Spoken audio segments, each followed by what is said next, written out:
back. We're talking about a group of Nashville parents wanting to fix the problems in Nashville schools, particularly the disparities that exist between students in some of the lower performing schools in Nashville. Sonya Thomas is the executive director of PROPEL, Parents Requiring Our Public Education Nashville's education system to lead. That's a long one, Nashville PROPEL.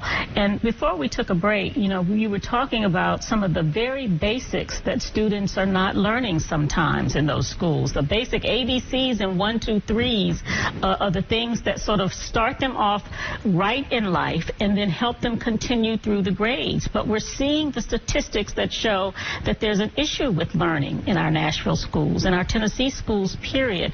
And I'm just wondering, you know, when you think about you're doing what you're trying to do as parents, the students are trying hard to learn, teachers are working, the problem is in how things are being taught. What's your take on that? So foundationally, first of all, we have to go all the way back. It was never meant for black people to learn how to read. I mean, I've got to go on and do a history. Well, historically, a history lesson. You know, it wasn't meant for us to have books. So I want to say it's low expectations too. So there's low expectations for black children.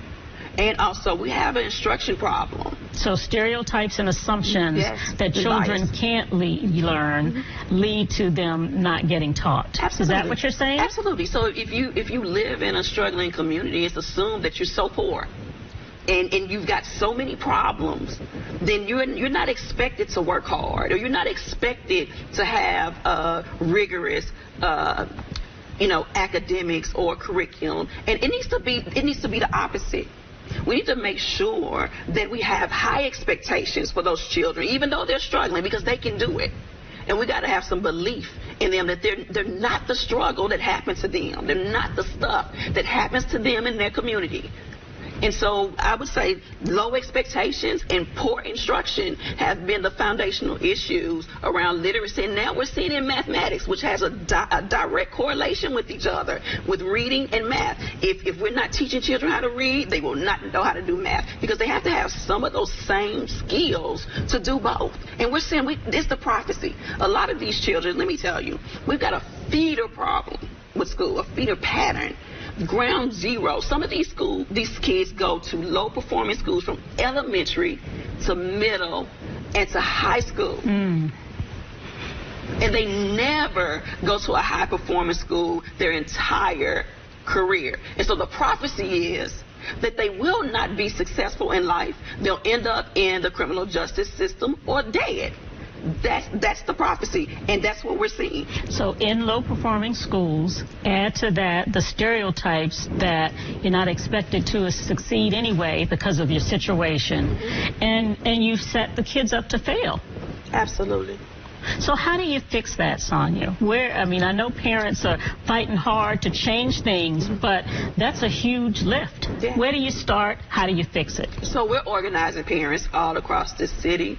We're developing them. We call them developing powerful parent leaders. That's where the power is coming from parents. And we have to ignite a movement, and we're demanding that we have equitable policies and practices in Nashville public education. There's an equity problem. So when we talk about, stereotypes and bias and those types of things, we have an equity problem too here in school. And so literacy is an equity problem. Literacy is a school choice problem. Literacy is a life-changing, life-damaging problem. A lot of people talk about us being a minority, and I say, no, you know what, we're the majority, because the majority of our kids are going into the criminal justice system. The majority of our kids are ending up dead. The majority of our kids are not getting the jobs that come to this city, the city. The majority of our kids are not being successful. So we are the majority right now. In the wrong way in so many cases. In the wrong way. And what we have to do is demand better. We need every citizen to demand better. We need every citizen to look at these children not just as numbers, like Nate came out. Right, that's a report card. Those are not just numbers. These are children. These are lives. These are visions. Now, these scores, the students that are, the schools rather, not the students, but the schools that are on the list that are identified as the priority schools, the state has said because of the pandemic, because of other reasons, that there are instances, years where there are not 95% of the students who are taking the TCAP test, because those rankings are based on student scores from the TCAP test, that because of that, they're not really holding those schools accountable, if I'm reading this correctly. So if you don't hold the schools accountable for low scores, if nobody is being, and I don't want to say we need to punish schools, right, because we need to fix schools, but if nobody's being held accountable, then how does anything ever change? So during the pandemic, the schools were required to give the TCAP assessment, and so what the state did, and the state legislator, they made a law like holding the school districts harmless for a year. And so now they are holding them accountable. But I think you're right about how, the question is, how are they holding them accountable? And what we have to look at is outcomes. We have to hold them accountable to outcomes. And that's never been done before. And so you're right, it's not about punishing. We want to make sure that schools are funded and they have resources. But you're not going to keep on getting money and getting accolades for not, making sure children know how to read. And I think that there's some incentives on the table for schools to make sure that we have the outcomes that we need to make sure that these children have an exit ramp out of these schools. And we got to make sure that these children have better choices. They cannot be stuck in these schools.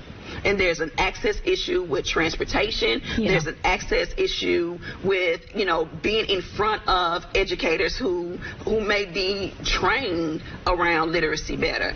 And I think that children must have an exit ramp. They cannot be stuck in these schools just because the grown people can't get it together. Well, and some of the best and brightest schools that often get the accolades for succeeding are also some of the lottery schools in the system, right? Where you have to not only get a number and an entry in, but then you've got to get the transportation to get there.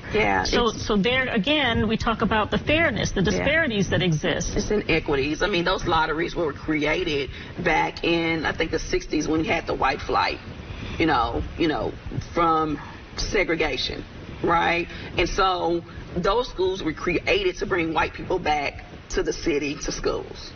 Point blank. Those schools were not created for black students. They were not created to increase the academic trajectory for black students. They were put in place to bring white people back to Nashville public schools.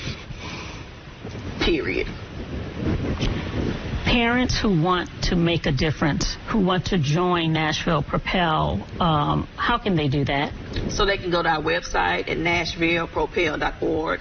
All of our social media is at Nashville Propel. They can contact me at 615-509-1916. I encourage parents to join our movement, and let's ignite this movement. Let's demand better for all children. Have you seen the growth from starting with you and the few board members to what now? God. What does the group look like now? Oh, my God. So we've thousands of parents we have, met with. We like to meet with parents one-on-one, and we mostly cater to parents who are in Middle Tennessee and Nashville. So our movement is around Nashville public schools. We've done some national work also with pt, Disrupt Dismantle with Soledad O'Brien. Talk about that real fast. We got like a minute left, but get that in. So Soledad came here, and she wanted to look at the most incarcerated zip code, 37208, and she was here, and we actually got to talk to her and be on her documentary. Also, we're in a movie called The Truth about reading that's produced by Nick Netton,